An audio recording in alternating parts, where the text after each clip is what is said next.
हमारा असली घर कौन सा है, इसके बारे में बताते हुए पूज्य स्वामी राम सुखदास जी कहते हैं, श्रीमद् भगवद गीता में भगवान कहते हैं, ममैवांशो जीवलोके जीवभूतः सनातनः। इस संसार में जीव बना हुआ आत्मा मेरा ही सनातन अंश है। भगवान के ही अंश होने से हम सबके सब भगवान के ही घर के हैं। हमारा घर ये संसार नहीं है, इसलिए हम 84 लाख योनियों में जाते हैं, स्वर्ग नरक आदि लोकों में जाते हैं, पर कहीं ठहरते नहीं हैं। अगर यहां हमारा घर होता तो हम यहीं रहते, कहीं जाते नहीं। परंतु परमात्मा की प्राप्ति होने पर फिर जन्म मरण नहीं होता, क्योंकि हम परमात्मा के ही घर के हैं। इसलिए परमात्मा की प्राप्ति तो हमारे घर की बात है, पर संसार की प्राप्ति हमारे घर की बात नहीं है। जब तक असली घर की प्राप्ति नहीं होगी, तब तक अनेक घरों में भटकना पड़ेगा। लाखों करोड़ों वर्ष बीत जाएं तो भी भटकना बंद नहीं होगा। परंतु परमात्मा के घर पहुंचते ही हमारा भटकना सदा के लिए बंद हो जाएगा। हम परमात्मा के हैं और परमात्मा हमारे हैं। हम संसार के नहीं हैं और संसार हमारा नहीं है। हमारा संबंध परमात्मा के साथ है, संसार के साथ हमारा संबंध है ही नहीं, होगा भी नहीं, हो सकता ही नहीं। इसलिए हम संसार में कभी एक योनि में नहीं रहते। इतना ही नहीं, एक योनि में भी हम पहले बालक होते हैं, फिर जवान होते हैं, फिर बूढ़े हो जाते हैं। एक क्षण भी स्थिर नहीं रहते। प्रत्येक देश काल वस्तु व्यक्ति परिस्थिति घटना अवस्था आदि में प्रतिक्षण परिवर्तन होता रहता है, कारण कि संसार में कुछ भी स्थायी नहीं है। स्थायी रहने वाली वस्तु केवल भगवान के घर की ही है। संसार तो पराया घर है, हमें पराई जगह छोड़नी है और अपनी जगह पहुंचना है। साधकों के हृदय में प्रायः यह बात जंची रहती है कि हम संसार के हैं और परमात्मा को प्राप्त करना है। वास्तव में हम परमात्मा के ही हैं और परमात्मा की प्राप्ति स्वतः है। अगर पहले से ही यह धारणा हो जाए कि हम संसार के नहीं हैं, हम तो परमात्मा के हैं, तो परमात्मा प्राप्ति बड़ी सुगम हो जाएगी।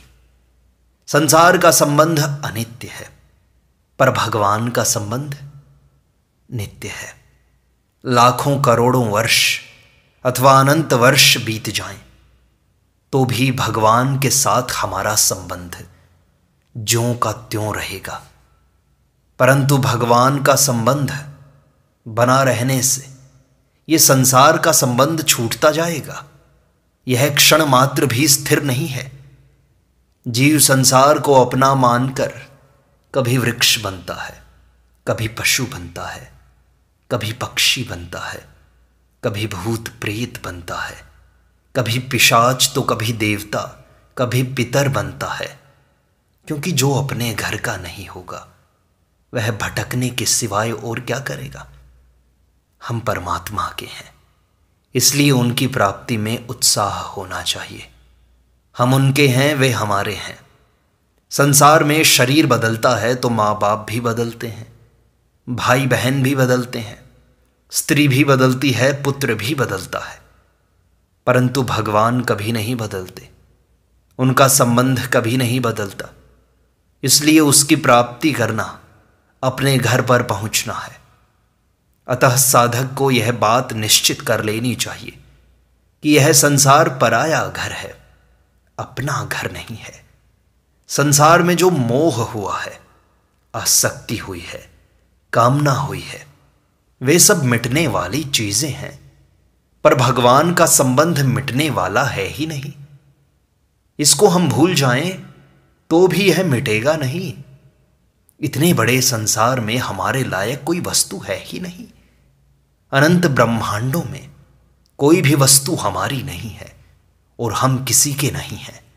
यह बात साधक को दृढ़ता से धारण कर लेनी चाहिए, क्योंकि यह वास्तव में है। हम परमात्मा के हैं, अतः परमात्मा की प्राप्ति करना नया काम नहीं है। नया काम तो संसार की प्राप्ति करना है। संसार में नए नए शरीर मिलते ही रहते हैं। कभी हम मनुष्य बनते हैं, कभी पशु बनते हैं, कभी पक्षी बनते हैं, कभी जलचर बन जाते हैं, कभी थलचर तो कभी नभचर, कभी जरायुज तो कभी स्वेदज, कभी अंडज, कभी उद्भिज। इस तरह बनते रहते हैं। जब तक परमात्मा की प्राप्ति नहीं होगी तब तक इस प्रकार परिवर्तन होता ही रहेगा। हम संसार के नहीं हैं, हम परमात्मा के हैं। यह ज्ञान मनुष्य को ही होता है। अन्य योनियों में यह ज्ञान नहीं है कि हम किसके हैं। इसलिए मैं तो परमात्मा का हूं, यह बात साधक में स्वतः स्वाभाविक होनी चाहिए।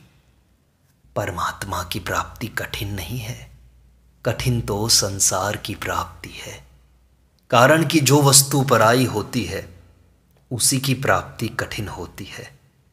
अपनी वस्तु की प्राप्ति में क्या कठिनता? बालक के लिए माँ की गोदी में जाना क्या कठिन है? भगवान हमारे वास्तविक माता पिता हैं। त्वमेव माता च पिता त्वमेव, माता च कमला देवी, पिता देवो जनार्दना। संसार में तो प्रत्येक योनि में नए नए माँ बाप, भाई बंधु, कुटुंबी बनाने पड़ते हैं, पर भगवान नए नहीं बनाने पड़ते। भगवान तो वे ही रहते हैं। वे सदा हमारे हैं, हम सदा उनके हैं। यही हमारी असली पहचान है। संसार की कोई भी वस्तु हमारी नहीं है।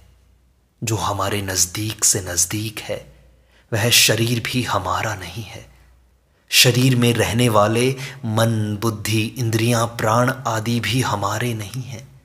नज़दीक से नज़दीक शरीर से लेकर दूर से दूर ब्रह्मलोक तक कोई भी वस्तु हमारी नहीं है। हम ब्रह्मलोक तक चले जाएं तो भी वहां से लौटकर आना पड़ता है। वहां से लौटकर आने का कारण यही है कि हम वहां के हैं ही नहीं। वो हमारा असली घर नहीं है। हम भगवान के अंश हैं, संसार के नहीं। इसलिए संसार छूट जाता है।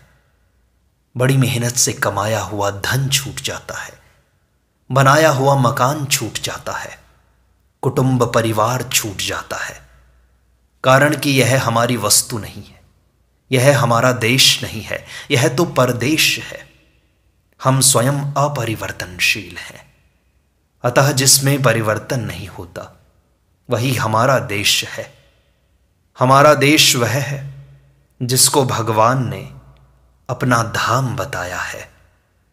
श्रीमद् भगवद गीता में भगवान कहते हैं, न तद भासयते सूर्यो न शशांको न पावकः यद गत्वा न निवर्तन्ते तद्धाम परमं मम।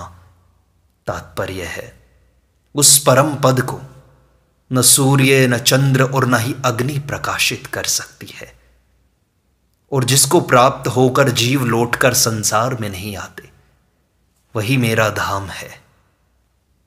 जो भगवान का धाम है वही हमारा धाम है। हम उस धाम के हैं, यहाँ के नहीं हैं। यहाँ तो हम आए हैं। आया हुआ आदमी कब तक रहेगा? मुसाफिर कितने दिन ठहरेगा? जब तक हम अपने असली धाम में नहीं जाएंगे तब तक हमारी मुसाफिरी चलती ही रहेगी, मिटेगी नहीं।